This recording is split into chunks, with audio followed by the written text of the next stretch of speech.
Buenas noches, señoras y señores. Un poco tarde, pero buenas noches. Se ha escrito recientemente que en este programa no se dramatiza, y el equipo de La Clave está muy contento de que sea así. Suponemos que es un elogio. Es decir, después de tanto tiempo, pues estamos muy contentos de que este programa sea lo más informal posible. Es como cuando se dice, por ejemplo, que los invitados pues hablan más de la cuenta. Bueno, quizás sea por lo menos de la cuenta que hablaron durante tanto tiempo. Es posible que no haya guión, pues por lo mucho que se guionizó durante tanto tiempo, etcétera. De modo que estamos muy contentos de que no se dramatice, y hoy precisamente vamos a hablar con quienes sí dramatizan, porque se trata generalmente de hablar de situaciones dramáticas, de una manera o de otra. Vamos a hablar no de la risa, pero sí del humor. Esto es complicado. Decíamos ya, anunciándolo la semana pasada, que esto del humor generalmente sale mal, porque cuando se habla de humor se pretende, o con frecuencia suele intentarse hacer reír y luego no se ríe, y quizás sea porque el humor no es una cuestión de risa. Lo que ocurre es que uno se ríe a veces aunque uno no se aprende a hacer humor. En fin, no es un juego de palabras, es un juego de ideas del que vamos a hablar precisamente esta noche. Vamos a ver lo que sale de ello. Para empezar, nosotros contamos hoy aquí con algunos de los representantes de las variedades más curiosas que hay con respecto al humor, es decir, desde protagonistas del humor, víctimas del humor o estudiosos del humor, o quizá de todo un poco todos ellos.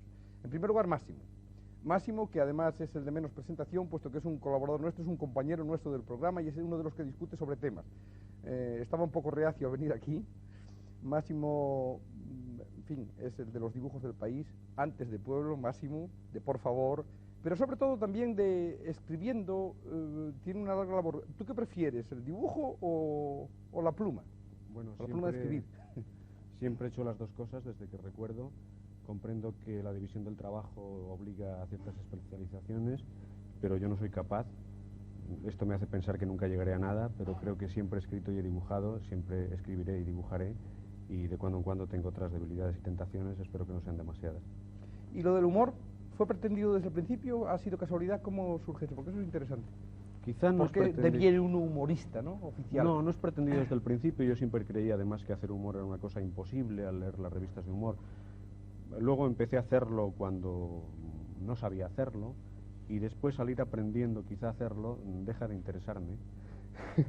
Y todo esto es muy complicado, pero quiero decir que para mí el humor es un ingrediente y un componente de las cosas, y cada vez siento menos interés por un humor tout court, que dirían estos señores. José Luis Coll. Coll. Coy. ¿Pero es con Kense el apellido o es catalán? Mi apellido es catalán. Los catalanes se enfadan si no digo Coll bien.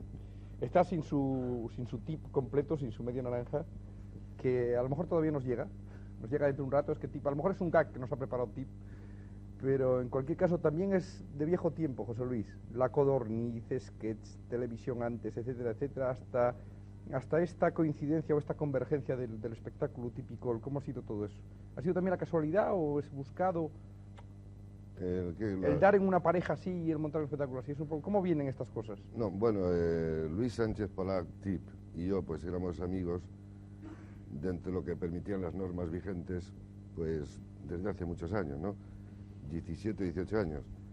Y un día pues nos reíamos nosotros solos por las calles, por los parques, buscando a alguien que nos prestara para el metro. Y dijimos, bueno, ¿y por qué en vez de reírnos nosotros solos no intentamos que se ría alguien con nosotros?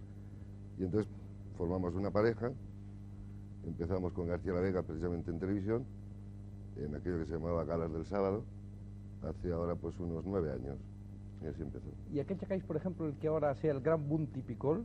Es decir, en que haya un eco, un reflejo, una presión, y entonces no tanto. En que la gente va siendo cada vez más inteligente. Pierre Daninos es periodista de origen también. Ustedes lo conocerán fundamentalmente por los papeles del mayor Thompson, donde ese británico tradicional se sorprende por lo que pasa en el continente.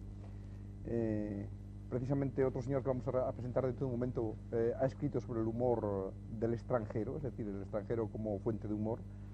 Pero ustedes lo conocerán por eso, pero precisamente este señor que vamos a presentar después, insisto, me decía hoy que lo mejor suyo son los carnets del Bon Dieu, que es premio interaliado. Siempre se ha dedicado, señor Daninos, también a la observación humorística de la sociedad. Oh, ben, je ne suis pas né à 10 ans ou à No 12 ans. nací a los 10 años, a los 12 años, y no me dije, voy a dedicarme ahora a ser humorista. No, yo creo L'humour est une que el chose qui vient humor tard. es Enfin, algo... qui n'est pas...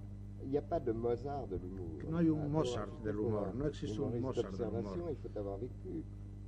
Hay que haber vivido para poder hacer la sátira de la vida conyugal, para hacer sátiras de los viajes, hay que haber vivido, hay que tener experiencia, hay que haber visitado lugares.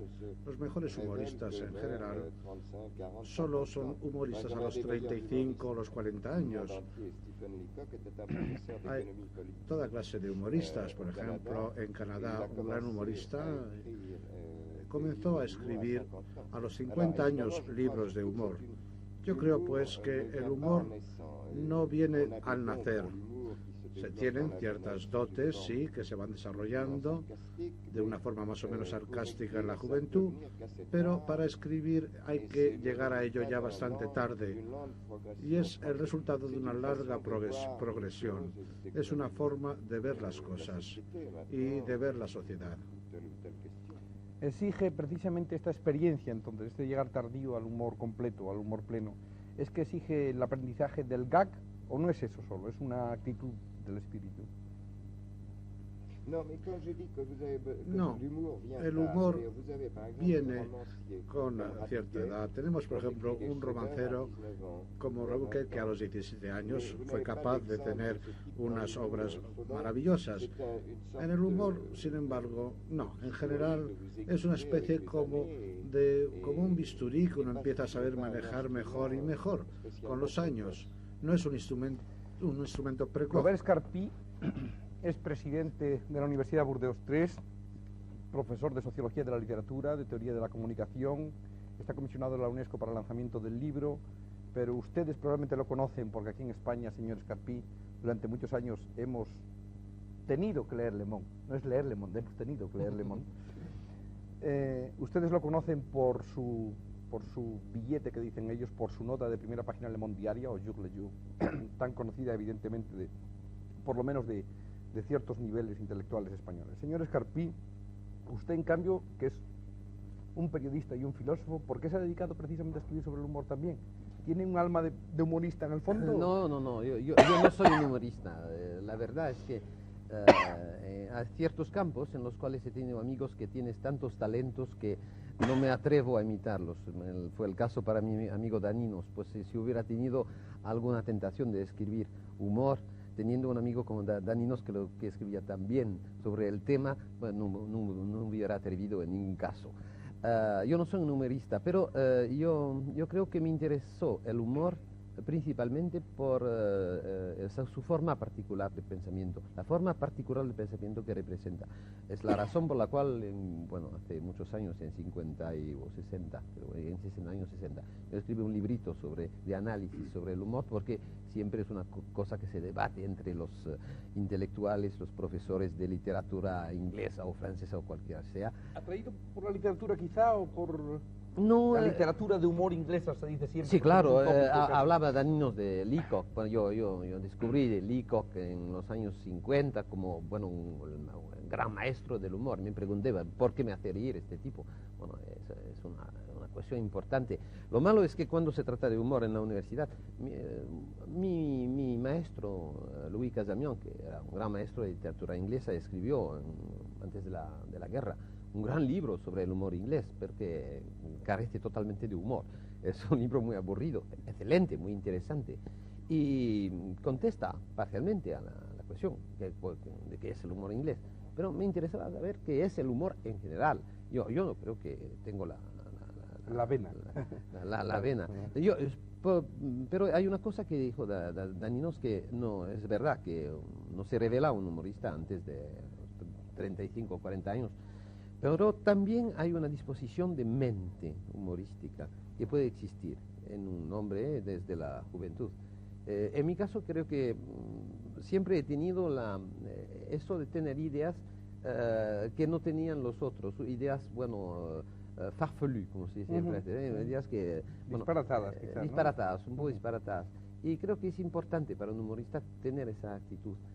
Pero eso creo que es una disposición de mente que la gente que tiene esta disposición de mente no forzosamente son humoristas. Bueno, justo es el tema de esta noche, de modo que vamos a dejar la discusión para más tarde. Mingot es catalán de origen. Yo no lo sabía. Me he enterado al leer documentación hoy, precisamente. Y en fin, Mingote es el Mingote del ABC, el Mingote en origen de la Codorniz, y mucho más en origen nos lo va a decir ahora. ¿Cómo empezó también la vida? ¿La vida de la Codorniz es donde empieza el Mingote del humor? Sí. Sí, empecé en la Codorniz hace muchos años. Precisamente hoy me he enterado, leyendo un periódico, que mi carrera de dibujante de periódicos ha coincidido exactamente con la de Brigitte Bardot, pero desgraciadamente solo en el tiempo, no en el espacio. O sea que son 25 años de hacer chistes. Y luego el humor de Mingote, que se ha convertido en un punto de referencia, por ejemplo, el mundo del burgués, el mundo del señor de negro, por ejemplo. Esto es una cosa muy curiosa, que además ha pasado a televisión también y luego hecho cine por Mercero. ¿Eso es también una casualidad? O sea, ¿que ha tenido más éxito eso o no? ¿Que realmente el mundo ese del burgués oscurantista español y tal te traía? Bueno, creo que ese es el mundo que ha sido el telón de fondo de nuestra vida prácticamente siempre, me parece. Sí. No estoy seguro, porque yo nunca estoy seguro de nada, pero creo que es así, que ese ha sido un... ¿Es el de la historia de España o el de la historia reciente? ¿Qué habría que decir ahí? No, es una pregunta que no es animosa. Sino es una historia, es de la historia de los 4 últimos siglos, es decir, porque la historia de España de la Edad Media es una historia alegre y simpática y desenfadada. Por eso. Habrá que hablar de... Eso, pero en fin, ya como el libro que ha dicho usted que es tan aburrido, es el libro que es muy importante, porque creo que hablar de humor siempre es aburrido. Sí. El señor Ribó, vamos a ver, es posible, de eso vamos a tratar. El señor Ribó dirige hoy Le Canard Enchaîné. Le Canard Enchaîné para mí fue, en mi época de corresponsal, un semanario de información, un diario de información que dicen ellos. Es un semanario de humor, pero tira más de 500.000 de ejemplares, pero curiosamente además ha desencadenado graves acontecimientos políticos en Francia en su tiempo. Por ejemplo, la publicación de la declaración de impuestos de Chaban Delmas de primer ministro se dice que fue lo que pudo costar el puesto en su momento. Por ejemplo, el famoso caso de las escuchas telefónicas policíacas en el canal Enchaîné, que hoy me decía Ribó, y de eso le vamos a preguntar, que ya hay un no al lugar y hay alguna posibilidad de seguir adelante con la investigación.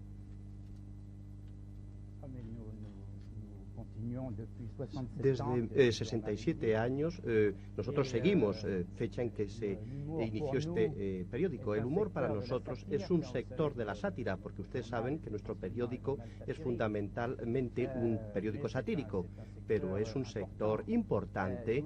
Quisiera decirle también de pasada que no he estado totalmente de acuerdo con su definición de hace un momento.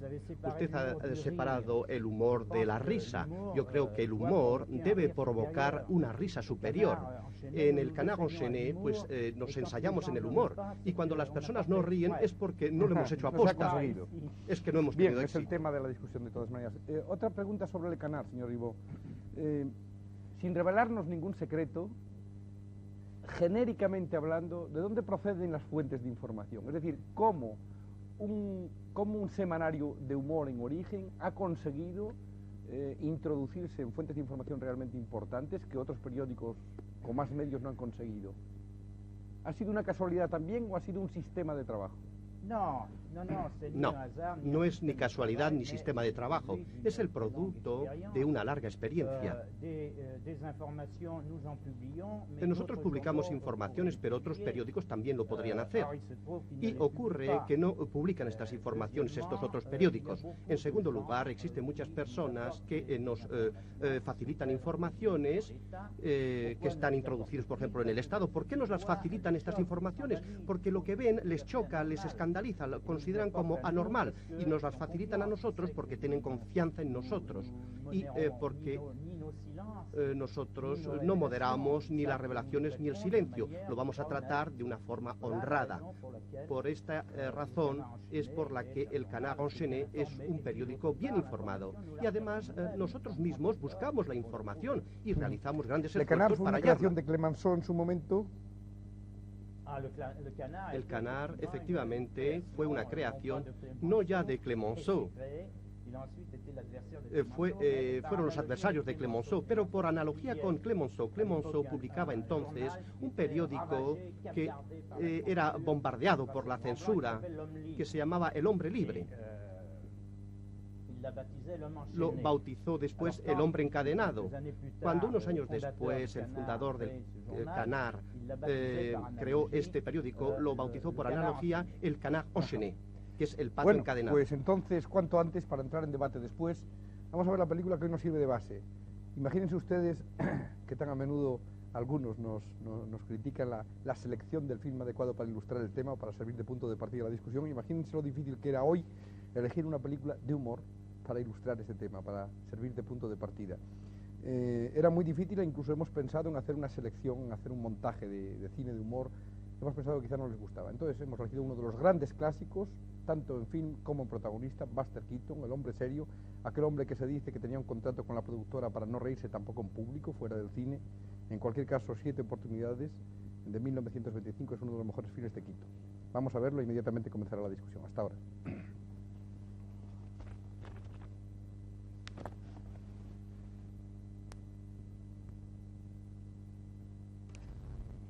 Bueno,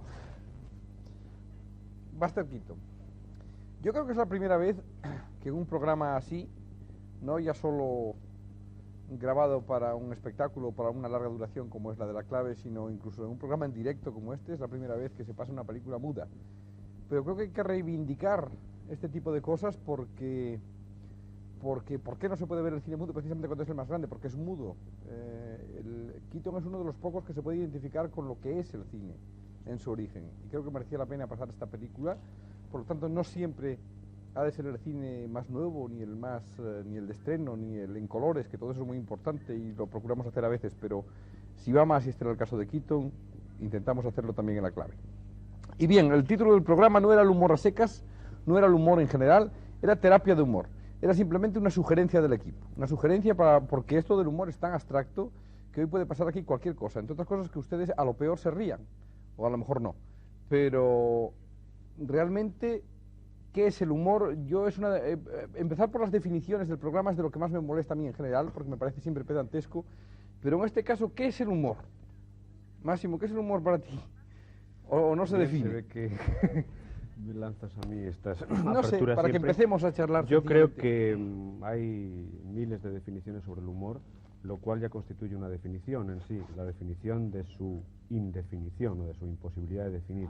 Entonces esto debe querer decir que todas las definiciones que se han aportado hasta ahora son parciales o aproximaciones a qué sea el humor.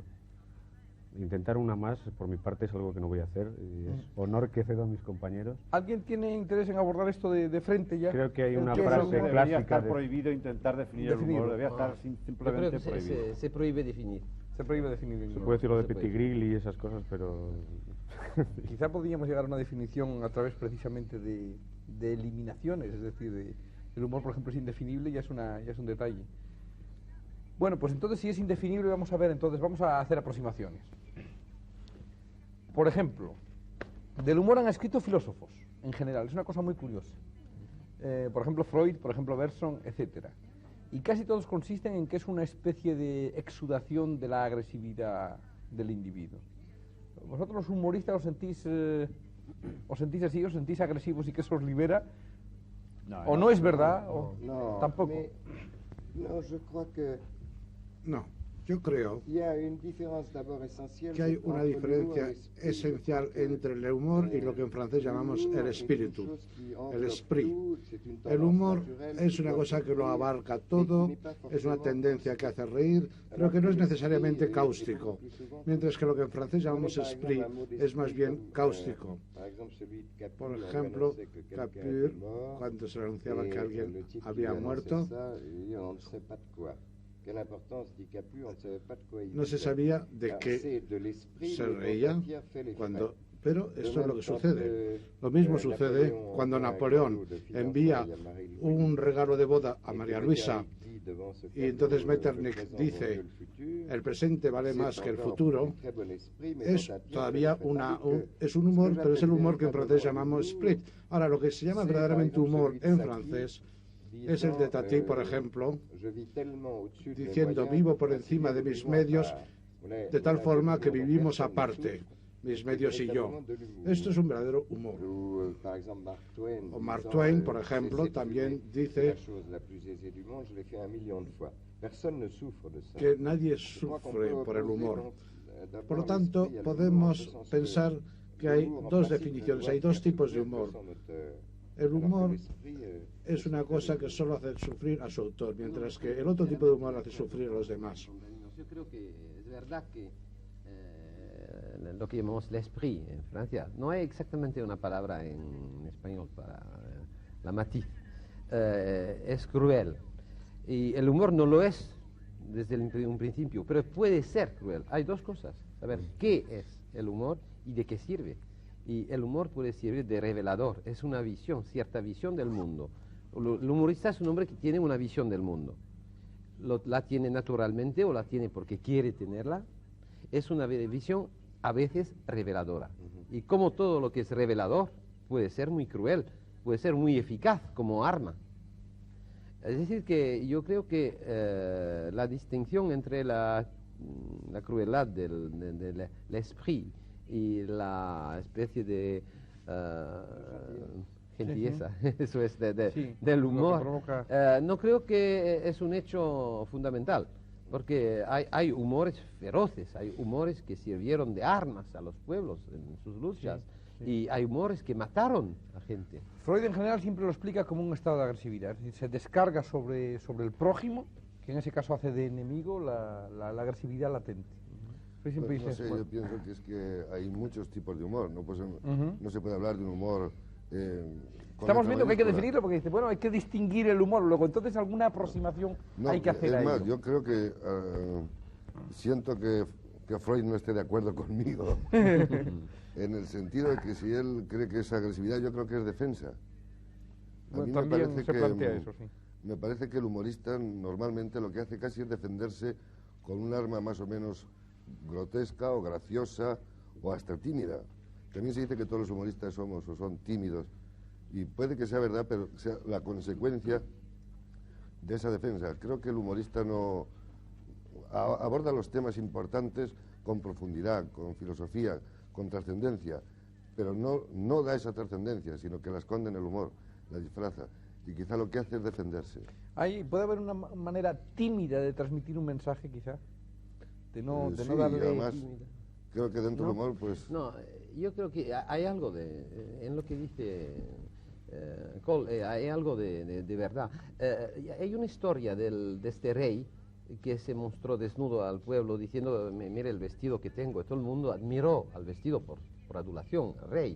Todo el mundo admiraba el vestido de rey desnudo. Hasta que vino un niño que dijo, pero está nudo. Y era un niño naivo. Bueno, el humorista es el que ve a los reyes desnudos y lo dice. Y bueno, y lo dice porque es natural. No puede hacer otra cosa que decirlo. Y naturalmente a veces esto puede tener consecuencias enormes. Y a veces ser simplemente una manera de defenderse contra la mentira. Yo querría, antes de que abandonase el tema, perdón, de la agresividad, puesto que la autoridad de Freud es bastante importante, y puesto que Freud no distingue más que, no cree que haya... Habla de defensa también, ¿eh? Habla de defensa también. Bien, pero él hace mucho hincapié en lo de la agresividad, entonces yo pienso que aparte de que Freud tenga un sentido siempre muy pesimista de la existencia, examina el humor. Yo creo que es agresivo casi siempre, incluso cuando no lo parece puede haber un motor más o menos oculto de esa agresividad, pero me parece que hay una faceta del humor que a lo mejor Freud no estudia demasiado, que es ese humor compasivo, o ese humor expresivo de las cosas desde una revelación resignada, ese humor en la que el humorista se incluye, ese humor en el que se describe esas incongruencias de la vida de que habla Leacock y tal, pero con aceptación de esas cosas, quiero decir, sin daños a terceros, sin querer causar estragos, o no más estragos de lo que la revelación de la realidad pueda causar, pero a todos, tanto al agredido como al agresor. A mí me parece que el humor lo que tiene que tener por encima de todo es una gran carga de ternura, porque si no tiene ternura, para mí no es humor, yo le llamaría a cualquier otra cosa. Creo que esencialmente el humor lo que tiene que tener es eso, es caridad, poesía, ternura.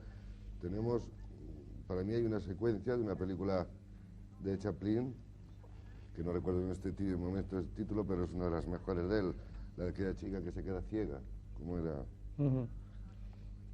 Que él va a la cárcel por ella y tal. Esa situación de que el hombre que sale de la cárcel, porque ha hecho una cosa para salvarla a ella ha recobrado la vista, no sabe quién es él, y él se encuentra un tipo estrafalario donde los chicos le sacan las camisas por detrás del pantalón, y entonces ella lo mira y se ríe, y en ese instante no le importan ni las risas de la gente ni nada, sino que la reconoce. O sea, hay un momento tan poético, tan bonito, que ahí es donde se produce el humor. Yo creo que el humor, cuando es agresivo, cuando es cruel, para mí no es humor, yo le llamaría caricatura, gracia, sátira, ironía. Claro, sobre esas variedades habrá que ir. Ribó quería decir algo de todo. Pienso que efectivamente existen muchas especies de humor. Puede ser tierno, feroz, cruel, humor negro también, pero considero que el humor sobre todo es un decapante. Cuando las cosas son demasiado complicadas, un rasgo de humor, pues lo revela inmediatamente el fondo de las cosas. Y yo creo que el humor sobre todo es una forma de marcar, de fijar exactamente las distancias con respecto a los acontecimientos y con respecto a los hombres y a sí mismo. Yo creo que el humor es un humanismo y el humor que se ejerce con respecto a sí mismo es el más difícil a menudo. El señor Máximo contestaba y recordaba que un maestro del humor decía, se le preguntaba la definición del humor y decía, es la amable contemplación de las incongruidades de la vida y los resultados que resultan. Es la mejor definición porque es la mía, decía él. Y ahí existe mucho de cierto en todo esto, en todo lo que usted decía usted. Es una forma de traducir las incongruencias de la vida. Puede ser feroz o puede no serlo, pero es una inclinación natural para traducir el espectáculo que tenemos ante nosotros, ya sea político, ya sea únicamente sociológico. No, yo creo que hay una manera de conciliar los puntos de vista. La verdad es que el humor de base es una actitud que es decapante, que revela. Y revelar siempre es cruel, siempre. Ahora bien, en el humor siempre hay que tiene que tener otra cara, otro aspecto, el aspecto de simpatía humana. Este aspecto de simpatía humana se puede lograr en varias formas. En el caso de Daninos, por ejemplo, el humor de Daninos, se revela porque él en realidad es un moralista, es un observador de la naturaleza humana. Y la naturaleza humana la observa sin ninguna antipatía, al contrario. En el caso del Canard Enchaîné, por ejemplo, de un periódico satírico, sabemos que es porque la causa que defiende es una causa generosa. Si un periódico de tendencia fascista, por ejemplo, trataba de utilizar el humor, fracasaría, porque la causa que defendería no sería una causa humana, una causa con calor humana. Así es que hay varias clases de humor. El humor engagé o no engagé. Las ideologías, curiosamente dictatoriales en general de cualquier color, generalmente nunca tienen sentido del humor. Eso sí es curioso. Es natural. Se produce siempre. Natural. Un dictador no puede tener sentido del humor porque no sería dictador, porque se moriría de risa de sí mismo. Entonces yo pienso, hablando de esto, que la aspiración del humorista debe ser simplemente la lucidez. Es decir, el llegar a ser ese niño que ve al rey desnudo y lo dice, que da tanta risa. De modo que creo que en definitiva solo el humorista es solo un hombre lúcido.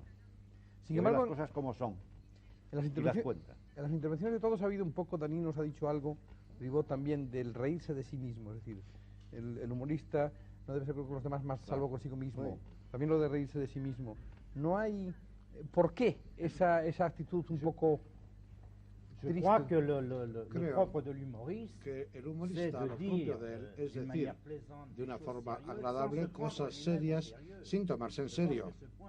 Yo creo que ese punto es muy importante. Es decir, tratar con gracia cosas graves y seriamente cosas ligeras. Esto es muy importante. no hay que tomarse nunca en serio, pero lo trágico en nuestro mundo trágico, en fin, es desesperanzador en el momento actual. Es que de 10 partes 8 del planeta, pues el humor es imposible porque tenemos en muchos países regímenes totalitarios y en las 8 de 10 partes pues no se conocen suficientemente el bienestar, no se conoce la felicidad. Pero actualmente existe una pequeña superficie del planeta en donde se puede ejercer libremente el talento del humorista, porque en la mayor parte del planeta pues se ve confiscado por regímenes que no dejan ningún lugar al humor, que dejan un lugar al humor si por ejemplo tuviésemos un ministerio del humor, en donde habría que ir a tomar las órdenes y en qué medida se nos dejaría hacer humor, como por ejemplo en Rusia, etcétera. Cualquier país, solo que no lo hacen los humoristas oficiales. En todos los países, yo recuerdo que hace 10 años en España hice una conferencia sobre el humor en Ateneo, bajo la presidencia de Fraga y Barney, y narré unas historias de países comunistas, de países fascistas, que se narran en el pueblo como arma. Ahora bien, la cosa que se dijo de no tomarse en serio el humorista, yo lo presentaría en otra forma. No es que no deba tomarse en serio, el humorista debe tomar la vida en serio, todo el mundo debe, pero lo importante es que toma a los otros en serio, y él no más que los otros. Eso sí, pero un humorista que no tomaría en serio a los otros no sería un humorista.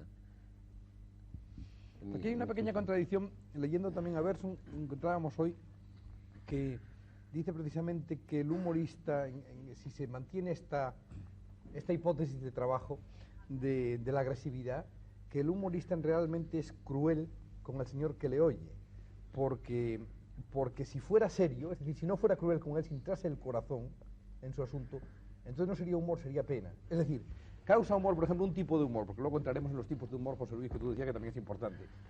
Causa risa si a un señor que se va a sentar le quitan una silla y se cae al suelo, ¿no? Entonces dice, eso produce risa, pero si hay un cariño, si hay un corazón por el medio, ya es una cosa... Ça n'est pas forcément de l'humour. No es forzosamente humor. Puede ser una broma pesada. Hay una broma inglesa, es un humorista inglés que la presentó. Dice, si un hombre se cae deslizándose en una cáscara de plátano frente a 6 personas y se ríe, tiene sentido del humor. Pero si un hombre ve 6 personas cayéndose, deslizándose en cáscaras de plátano y se ríe, no es humor, es imprudencia. Bueno, creo que es el problema. Hay otra cosa que ha tocado el señor Daninos, que es lo de la geopolítica un poco del humor. Es decir, él habla de las 2/3 partes del planeta, o de las 2/3, que no pueden disfrutar del humor, si eso es un escape. ¿Se corresponde algo también con la geografía, con el carácter de los pueblos, el humor? Por ejemplo, se dice, el humor británico ha pasado a ser una cosa tradicional. ¿Y eso significa que los británicos son de una manera especial con respecto al resto de los mortales? ¿O? Eso conocemos. Precisamente creo que podemos hablar perfectamente de la geografía del humor. Existe un límite del humor como existe un límite de la vida. Tanto más descendemos, incluso en Europa, pero también en el mundo entero, tanto más el humor es trágico. Si el humor español, por ejemplo, vemos que es más trágico que el inglés o el francés. Y si tomamos Italia, pues el humor florentino es mucho más alegre que el siciliano, que ya es muy trágico. Existe toda una parte del planeta, si establecemos la diferencia entre el norte y el sur del Ecuador, que parece desprovisto de humor, o al menos los humoristas son muy pocos, numerosos en el hemisferio sur, salvo en Argentina y tal vez en Brasil, pero es relativamente escaso. Por lo tanto, existe una geografía del humor desde el punto de vista del humor natural, digamos. Y actualmente existe una geografía política del humor por la razón que yo he expuesto hace un momento. No existe humor posible en un régimen totalitario. C'est-à-dire qu'il ne se publie pas, mais no se publica, pero sí se expresa. Y por el contrario, muy a menudo es una terapia por medio del humor. No hay mejores chistes que los chistes polacos, por ejemplo. Y los checos, los de Checoslovaquia. Son historias que no se publican allí, se publican en otros países. Mrożek publicó sus libros en Polonia. Y conoces sus libros, esos son libros de humor, magníficos, magníficos. La historia del niño que quería saber que era una jirafa. Y fue a ver primero a su tío, el católico, que empleó el método católico para saber las cosas, meditando. Dijo, la jirafa es un animal mitológico con 3 patas. Y entonces fue a ver a su tío comunista y le preguntó qué es una jirafa. El tío dijo, bueno, a ver, no hay jirafa en Karl Marx, no hay jirafa en Lenin, no hay jirafa en las decisiones del 20º Congreso. Bueno, entonces yo prefiero no tomar posición. Bueno, es una historia de Mrożek publicada en Polonia. Que ha été publié en Pologne. Que ha sido publicada en Polonia hace poco tiempo. Hace 10 años. Ah, oui. Bueno, el humor es a veces tan constructivo que yo quiero recordar a uno que precisamente era Mingote el autor, tan constructivo que cuando los nuevos ministerios era una obra que estaba paralizada y llevaba mucho tiempo las obras paradas, pues de pronto Mingote publicó una vez una caricatura que se veía nuevos ministerios y bajo delante la caseta del guarda de obras que le decía a un amigo, dice, no, el sueldo no es muy grande, pero sin embargo es un empleo para toda la vida. Y quiero recordar que a partir de ese momento enseguida se reanudaron las obras de los nuevos ministerios y se acabaron. Pero creo que había que hablar de muchas clases de humor. A propósito de esto, el humor periodístico es un humor no distinto, claro, pero es un humor, digamos, bastardo, que tiene una finalidad y un papel del cual sabe mucho más que yo, Máximo, que además lo explica mejor porque es un gran explicador. Pero y no quiero, por supuesto, no podría estar en desacuerdo con el señor Daninos, que de esto sabe mucho más que yo. A propósito de la geografía del humor, creo yo que hay más humor en los países que, primero, que son más ricos y segundo, que están mejor educados, me parece. Entonces creo que por ahí habría que ver si era posible hacer un mapa del humor sobre estas bases, de la riqueza y de la buena educación, que casi siempre van unidas las dos cosas, claro. Ya, pero normalmente. Eso quizá pueda darse en un pueblo, pero cuando es en una persona yo creo que es todo lo contrario, porque yo conozco pocos ricos y educados con el sentido del humor. Con sentido del humor. C'est très difficile de... Oui, moi non plus. Sí, yo tampoco. Parcialmente de acuerdo. Estoy parcialmente de acuerdo con lo que se ha dicho. No estoy muy seguro que sean los países ricos donde el humor esté más desarrollado. Por ejemplo, tenemos Europa Central, el caso de Europa Central, que de ahí han nacido los mejores humoristas de nuestra época, antes de que la Europa Central no fuera ocupada. Y ahora esta fuente de humor, con una o dos excepciones, está completamente cerrada. Y ahora los grandes humoristas con Seinberg, por ejemplo, que son dibujadores, se han marchado de Rumanía, de Checoslovaquia, de Hungría también. Y no se trataba de países ricos, ni de personas que vivían bien. Por lo tanto, el amor era para ellos una arma de combate contra la sociedad. No pienso tampoco que el humor esté vinculado a la educación.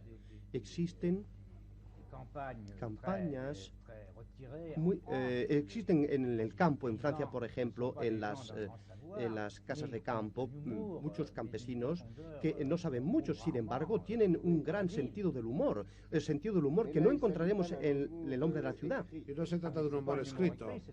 No es un humor escrito, es oral, pero es humor a pesar de todo. En cuanto a la geografía y a la riqueza, sí es verdad que, por ejemplo, aquí en Europa concretamente de que estamos hablando, hay los británicos que tienen tradicionalmente sentido del humor, en cambio los escandinavos no lo tienen. No, es que ¿no? Los eslavos tienen sentido del humor. Hay un punto importante del punto de vista sociológico. Es que el humor en general está ligado a la seguridad. Gente que no tiene seguridad no pueden tener humor. Es decir, la razón es sencilla, es que el humor, no hay humor sin cierta angustia, sin cierto sentido de angustia, la presentación del humor. Claro que si uno se queda en la angustia, no hay humor. Hay que tener una base firme. Por ejemplo, una historia de locos, que como se narraban en Francia, Shaggy Dog Stories, como se dice en inglés.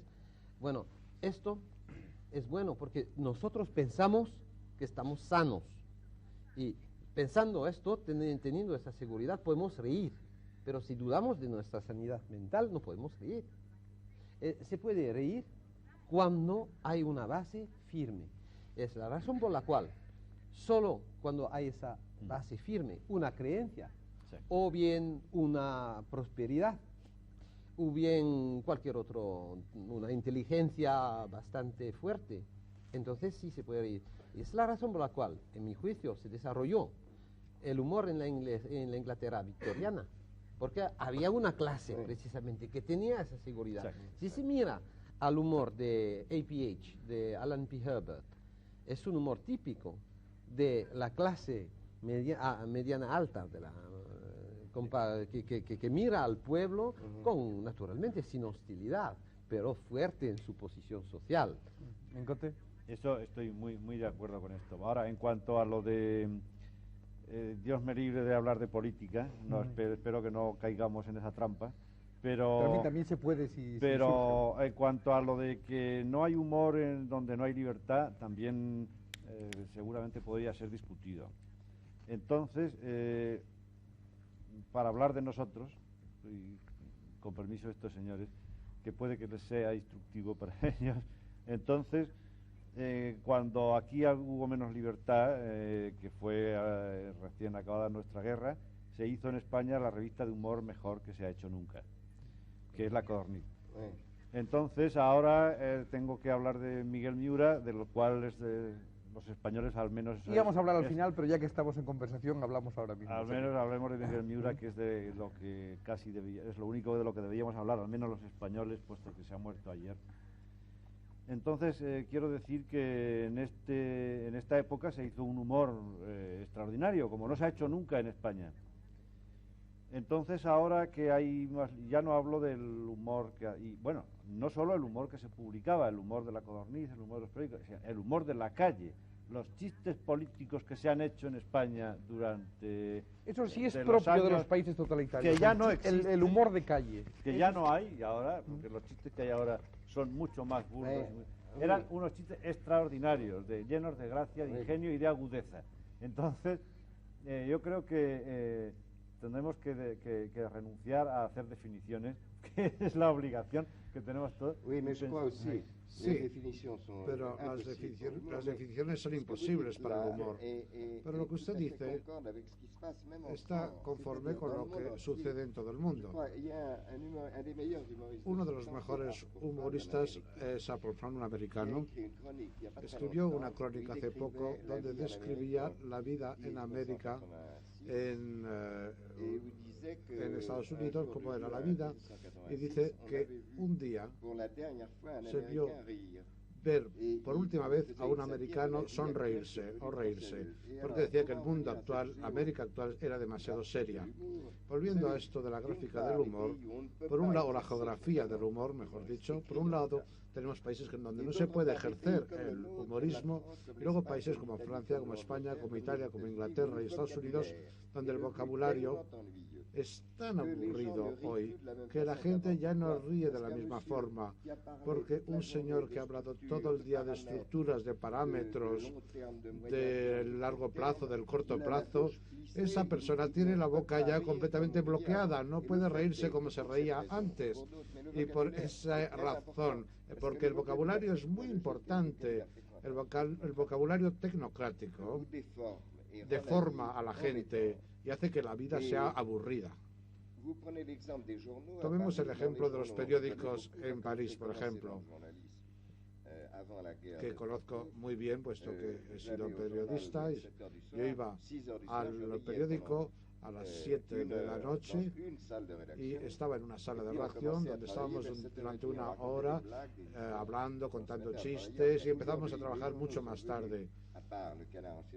Y aparte del Canal Enchaîné, que es una excepción, Hoy ya no es así. Hoy hay 10 salas de redacción, hay 20 redactores jefes y ya no se cuentan los chistes, ya no se toma la vida en broma como antes. Ya no nos contamos los cuentos que nos contábamos antes. La vida se ha hecho mucho más seria, incluso en los países totalmente libres. ¿Y por qué? Y una de las razones es el vocabulario. Otro aspecto de la cuestión, esto es importante, efectivamente, si la vida hoy es menos humorística.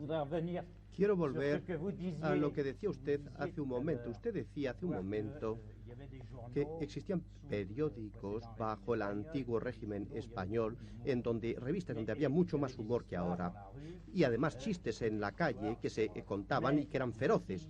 Pero ustedes utilizaban entonces el humor como un fenómeno de compensación. No podían ustedes utilizarlo como una forma de combate político, de lucha política, de crítica política. Este es un hecho, fuera del humor. Tiene una gran importancia en el sentido que encierra. Y en el Canagon Chené lo utilizamos así, sobre todo, ya que pensamos que el humor debe utilizarse contra los poderosos, contra los hombres que tienen el poder y que necesariamente tienen tendencia en abusar de este poder. Y podemos servirnos de este humor, entonces, para situarlos en su lugar. En el Canagon Chené, cuando algo nos choca, nos llama la atención, nos parece escandaloso, pues tenemos la reacción primaria que consiste en indignarnos.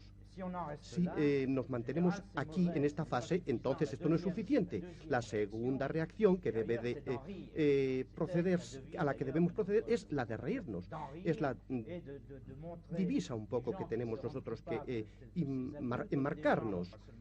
Es decir, que nosotros tenemos que hacer ver esto como personas no malas, sino ridículas. Y a través del humor nosotros lo definimos mucho mejor y los decapamos mucho más claramente. En cuanto al futuro del humor, se aborda ese tema, quería citar, porque es importante, en mi juicio, el más grande humorista del siglo, tal vez, James Thurber, un americano, que fue el alumno de Mark Twain y creo el sucesor de Mark Twain. Murió hace pocos años y antes de morir, joven, tenía 50 años, poco más o menos, antes de morir escribió una autobiografía que se llamaba Mis 48 años con James Thurber.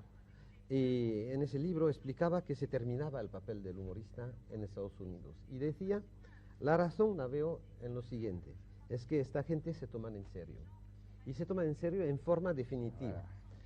Dice, la razón por la cual ya no hay un humor americano, bueno, hubo un humor americano con New Yorker y toda la generación, y dice, ya no hay, es que ahora podemos pronunciar la palabra americanismo sin reír.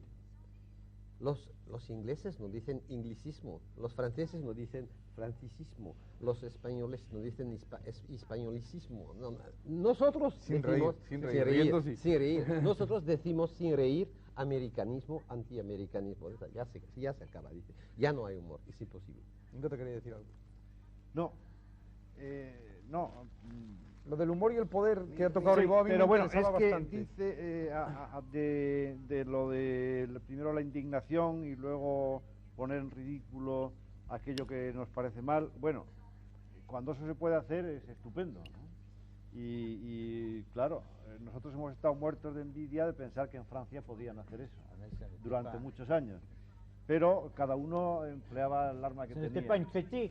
Entonces nosotros, pues cuando, hablando de la codorniza aquella primera en la que yo empecé, pues allí se ponía en ridículo pues todo lo que era más respetable para la clase que podríamos llamar dominante en aquel momento. De modo que eso yo creo que era una manera de luchar y una manera también una manera política de Curiosamente, lucha, quería ¿no? decir algo a propósito de esto, aunque sea para salir en defensa de unos años negros.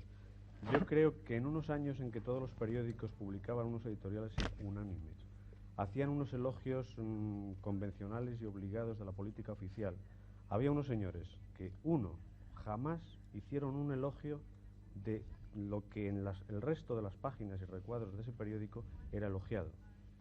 Entonces eso ya era como un punto de resistencia pasiva, pero iban un poco más allá. Claro. Hacían una crítica de ese sistema hasta donde se podía y hasta más de donde se podía, puesto que muchos dibujos caían siempre bajo la censura empresarial, directorial o la censura propiamente dicha. Vistos hoy, algunos de esos dibujos pueden parecer ingenuos, pero si se incluyen, se engloban, se ven, se contextúan dentro de lo que ocurría en el país y de lo que se podía decir, entonces esos dibujos seguramente eran tan atrevidos como los que pudiesen hacer las revistas de los países democráticos con respecto a sus propias presiones de sus sitios. Entonces aquí podríamos volver a algo que luego antes hemos dejado pasar, que es si es posible un humor oficial. Afortunadamente yo creo, no sé si afortunadamente, voy a dejar los juicios morales, pero la gente que se dedica a estas cosas, por una extraña configuración cultural, genética, lo que sea, unos aires anarquistas, individualistas, una incorruptibilidad, no sé, alguien dijo porque quieren ir al derecho de las cosas, son de izquierdas, este señor Scarpí dijo que Dios era de izquierdas y los humoristas más o menos también. Siempre están a la contra de sus poderes constituidos en cualquier sitio. Creo que en Francia, cuando Napoleón, los ingleses hacían unas campañas feroces de caricaturas contra Napoleón, y Napoleón y sus servicios de propaganda llamaron a señores tan importantes como David y a otros, les pidieron unas caricaturas magníficamente pagadas para la época, que no tuvieron ningún éxito. Quiero decir que difícilmente el poder encuentra nunca nadie a quien encargarle nada. Entonces, en las situaciones más negras políticamente o más totalitarias, hay un humor más o menos crítico, lo que difícilmente es hay un humor oficial, supongo que ni en este país, ni en la Unión Soviética, ni en Tengo que decir que en cambio últimamente está un poco de moda otra cosa. Nasser, el presidente Nasser, parece que tenía pagado a un señor encargado de explicarle los chistes. Hay excepciones, que ¿no? se contaban por la calle, e incluso el tipo de humor político que usaba el pueblo. Parece que también lo tuvo Nixon, y hay quien dice que Carter, yo no lo sé, pero el caso de Nasser parece bastante claro. Entonces, quizá lo que ocurre, y por ejemplo, en los discursos de Carter parece que hay bastantes concesiones al humor popular. O sea, quizá lo que se quiere utilizar es como arma política hoy por parte del poder. Eso es la verdad. Hay una recuperación del humor popular. Hay una recuperación. Hablábamos de los chistes españoles. Hubo una recuperación de los chistes por el régimen. O por los partidarios del régimen. Hasta cierto punto era una manera de desarmar una oposición. Sí. Yo conozco... de justificarse. Esa es otra parte del problema. Que sí, es otro aspecto, pero es importante, ¿eh? Sí. Es importante. ¿Hasta qué punto es asunción? Es una utilización, una utilización, porque coartada, eso pasó en España poco, pero pasó en otros países, y pasa en países totalitarios que conozco, donde el humor de oposición se recupera. Hay un libro, le aconsejo leer, este libro que se retiró de la circulación, dicen por orden de la CIA, de Bill Mauldin. Bill Mauldin es un dibujador muy interesante, el que inventó Satzak. Era encargado de dar venta, de dar voz a la crítica del soldado americano durante la guerra, Satzak. Lo inventó, el personaje de Satzak. Y después de la guerra, poco a poco lo abandonaron porque creía que podía seguir, y él lo explica en ese libro que ya no se encuentra. Sí. Y al fin y al cabo, creo que es el Washington Post o algún periódico de ese tipo que le contrató para hacer un dibujo político, de crítica, libre, de humor, cada día. Y se preguntó, pero ¿por qué estos me autorizan a mí, me piden, me pagan a mí para hacer eso? Y dijo, bueno, después de meses entendí que así se daban la imagen de un periódico libre e independiente, dando voz a la crítica, pero poniéndola en el marco del humor, que es inofensivo.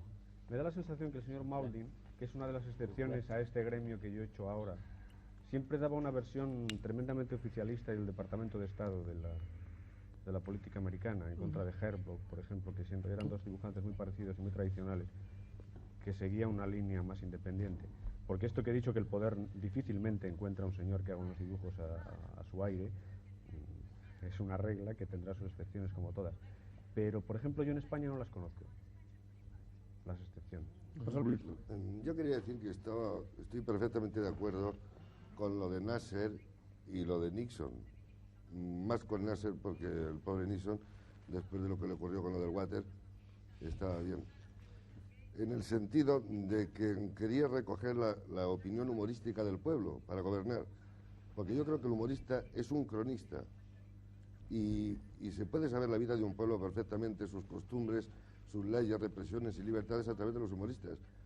Yo creo que si a mí me dan el humor de un país cualquiera del siglo XVIII, del siglo XIX, yo me entero perfectamente cómo se vivía en ese país a través simplemente del humor, a través de los chistes y de los relatos de humor. Porque creo que esencialmente el humorista es un cronista de su tiempo.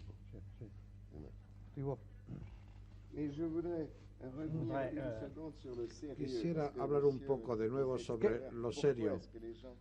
Cuando se decía por qué la gente se ha hecho tan seria, incluso en las democracias. Yo he hablado del vocabulario, pero no es únicamente el vocabulario.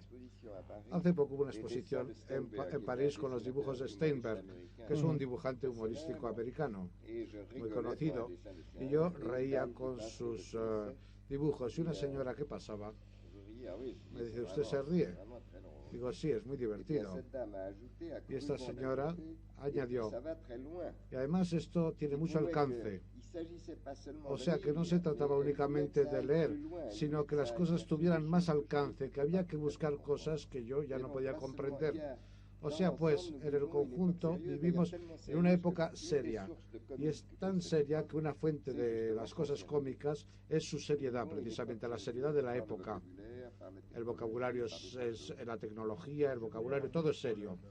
Quiero volver al problema del humor, que no puede ser oficial, es evidente. Todo humor que sea oficial, pues se ve limitado, no puede ir hasta el final de su libertad. Y es por esta razón que todos los gobiernos que han tratado de hacer humor en detrimento de la oposición, pues siempre han fracasado. Siempre esto terminó en lo ridículo. De todas maneras, se ha visto, por ejemplo, en el caso del Canal, hay que decirlo, que ha pasado de ser un semanario de humor, es hoy un semanario de información como otro cualquiera y especialmente política. Lo que pasa es que su vía o su conducto o su medio es el humor, pero... Bueno, es que... Pardon. Los dos, sí, es igual. No, je voulais dire que vous avez tout à fait Quería decir raison, que tiene mais usted toda la razón, pero la información también puede ser humorística, igual que el humor puede ser información. No, que quería decir que, hablando de España, ahora mismo, que creo que hay un exceso de política en el humor y que me ha venido a la cabeza esta idea a propósito de Steinberg, que ha nombrado el señor Danino, que es el dibujante, creo yo, que más admiramos. Hay una exposición suya ahora mismo. Ahora mismo hay una exposición en Madrid, que es el dibujante que casi todos los humoristas admiramos más. Y este nunca ha hecho que yo sepa política en sus dibujos, ¿no?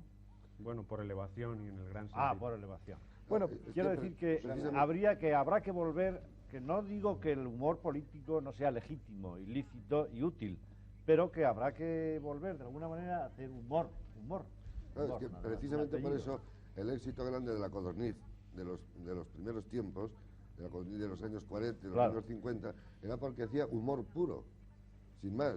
Yo también estoy de acuerdo que... era menos puro de lo que parecía, pero... la política, el sexo y tal, pero el humor puro es mucho más difícil que el otro humor, porque el otro humor es un tipo de humor, yo digo, de segunda división. Sí. Es mucho más difícil hacer un chiste como aquel famoso de Tono, que decía, dice, ¿usted por qué lleva un reloj con dos esferas? Decía, pues para que puedan ver la hora dos personas al mismo tiempo. Entonces, a mí eso me parece genial, ¿no? O aquel otro también de Tono, dice, ¿usted por qué? Dice, yo siempre cuando me cuesta dejo en la mesilla de noche un vaso con agua y otro vacío. Dice, el de con agua por si tengo sed y el vacío por si no tengo. Yo creo que ese tipo de humor es el difícil. Pero a Tono hay que quitarse. Meterse con un ministro, meterse con Nadiuska o meterse con el sistema, eso lo puede hacer cualquiera.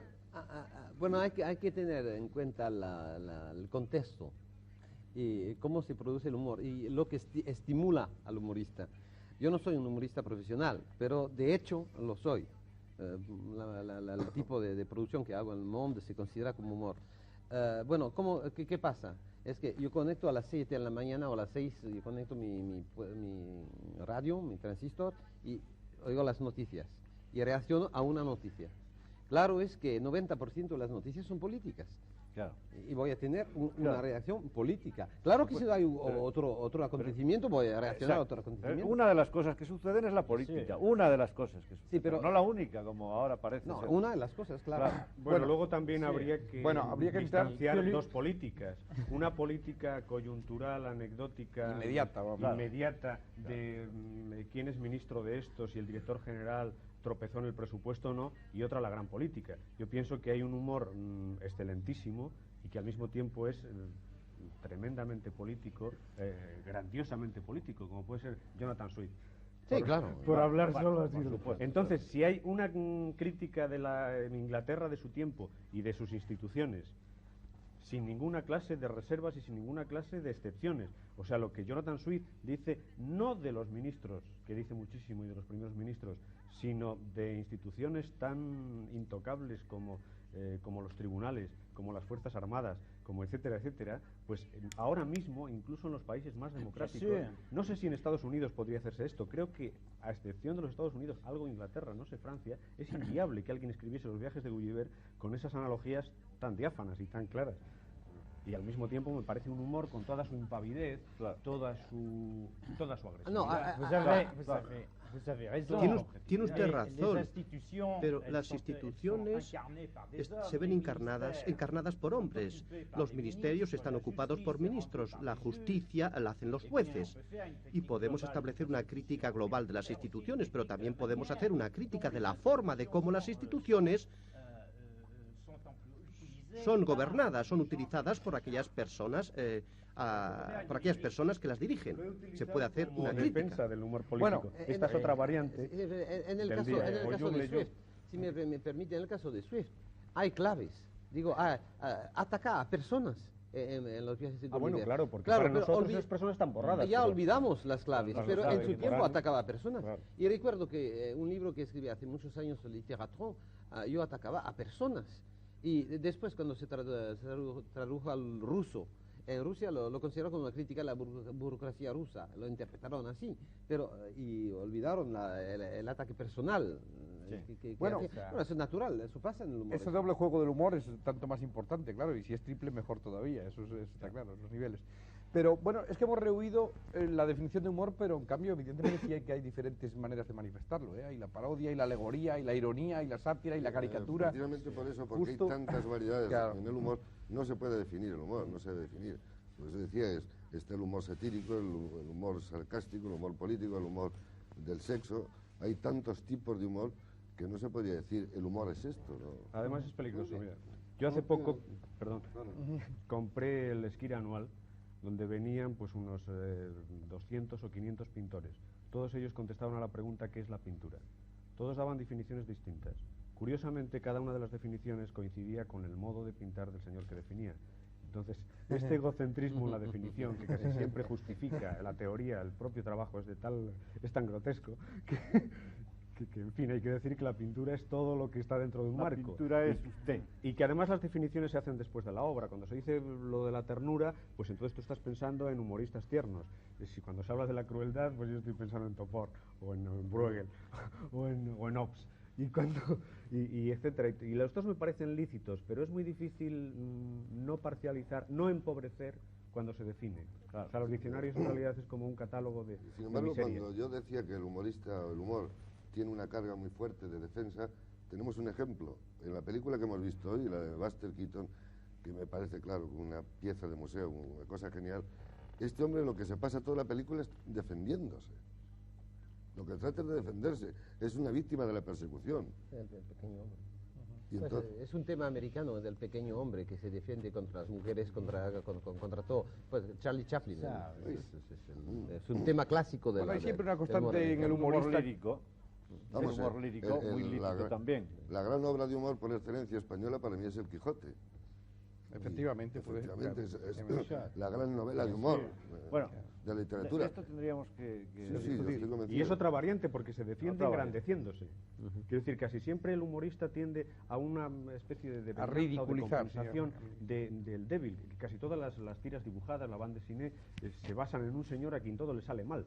o el mismo Charlie Brown y tal, del que se ¿Sabe podría que hablar también muchísimo. hay Y una el Quijote reivindica todo eso, pero... hay una interpretación del Quijote, hay una interpretación del Quijote que es una interpretación política y satírica. Es decir, ¿qué hace el Quijote? Es a esta gente que se refugian en el romance de caballería como manera de expresar grandes sentimientos. Él dice, vamos a vivirlo, ¿sabes? Vamos a vivirlo. Y entonces es humor, sí, es un humor satírico, cáustico, terrible. Y hay un personaje todavía más genial que Don Quijote, que es Sancho, que es más quijotesco que Don Quijote sin creer en el asunto, sin creer del todo, porque algo cree cuando lo sigue. No, que quería decir, como el Quijote acaba por salir siempre, pues hay que agarrarse al Quijote. No, que es curioso pensar que en España, que es donde se ha escrito el Quijote, que se supone que es la cúspide del humor, ¿no? No se tiene ningún respeto al humor, ni se tiene ninguna atención al humor, ni se premia nunca una novela de humor en un concurso. Ni hay ningún monumento a un humorista. Seguramente eso sea lícito. Sería muy poco humorístico que el humor fuese respetable. Eso es por culpa a los profesores. Pero es curioso eso. Siempre me ha llamado la atención que muchos investigadores de definiciones del humor hablan de angustia, de melancolía, hablan de la desesperanza. Yo no creo demasiado. Un día oí una discusión entre dibujantes humoristas, uno de ellos era argentino. Siempre se hablaba de la angustia, de la muerte, como generadora de humor. Y se le preguntaba al dibujante Landru, que se llama el dibujante argentino, si creía él, si se sentía angustiado. Y respondió, sí, pero acabo de tomarme 2 huevos al plato y se me ha pasado. Yo no creo demasiado en estas definiciones a través de la angustia. La única cosa que es cierta, o una de las cosas ciertas que se ha dicho del humor, la dijo un italiano, Pitti Grilli, que ha muerto hace poco, que decía que los humoristas eran como niños que cantaban para tener más valor cuando atravesaban por lugares oscuros. Esto quizás sea cierto, en que se puede explicar el humor quizá porque no queremos pensar en los problemas de la desaparición y de lo pasadera que es la vida.